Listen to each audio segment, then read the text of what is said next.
So JG, the charts are showing that US productivity is heading up, Canada is heading down. The divergence is significant. We need to talk about this. Yeah, Patrick, it's really actually fascinating because oftentimes what happens is Canada follows suit on the US. We've seen this for many, many years. We think in Canada we control our own destiny. We often don't, not nearly as much as we think we do, because we're largely dependent on the US. All right, folks, here's what we're going to do. For everybody who likes and subscribe this week, Patrick is going to do 5 push-ups for everyone who likes and subscribe. So let's jack it up. And then, Patrick, I want you to post on YouTube all the push-ups you have to do. Okay, done. I'll even put it on Instagram because I'm into the physical challenges these days. Like, subscribe. Comment. Yeah. Well, right now it's fascinating. The consumer sentiment's a good example where the consumer sentiment in the US has really bounced back. It went from a low of 50 and now it's up to 70. And we've got a great chart on this showing, and that's an example how the consumer sentiment started to come back. It kind of bottomed out in June of this year and then started rising since.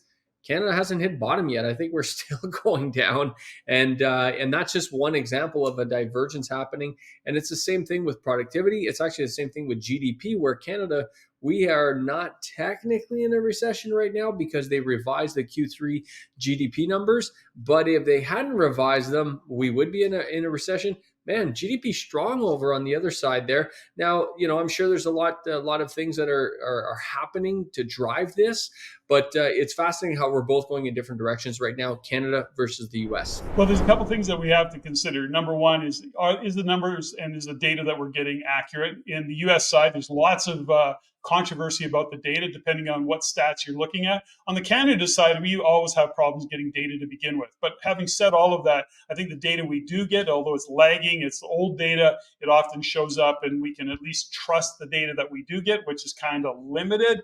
All to say this, JG, is when we look at the long-term real estate success formula, we shine a light on it all the time. And one of the things that we say is that 18 months after we start to see a softening of GDP or even going into a recession, that's when things start to show up.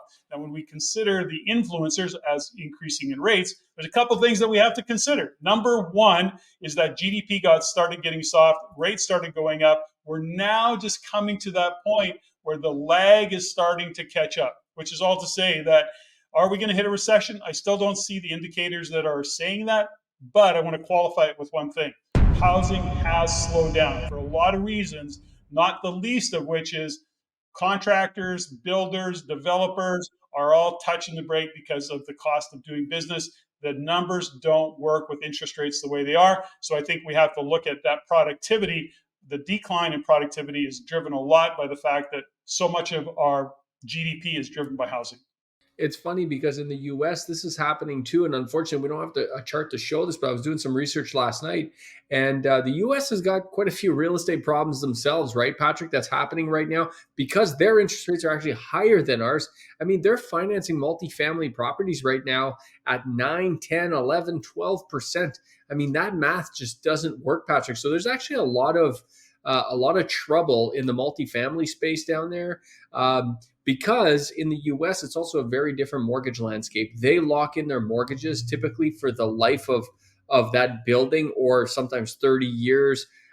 Unlike in Canada, where we can only lock in for 5, maybe 10, but who the hell would do that here in Canada? A lot of people, Patrick, if they locked in great rates in the US, 2%, 2.5%, 3% a couple of years ago, they're going to ride that wave for 30 years. Oh my God, I wish that was a possibility here in Canada. Of course, in hindsight, that would be amazing. But those people that are right now either refinancing buildings or trying to take equity out of buildings or trying to purchase buildings, those numbers just don't add up. It's interesting what's going on in Canada on the real estate side. We've seen probably 5, 6, maybe more major bankruptcies or real estate crashes in terms of well over 100 million and excessive, like big numbers of developers and some private guys that raised a bunch of capital. We can touch on that.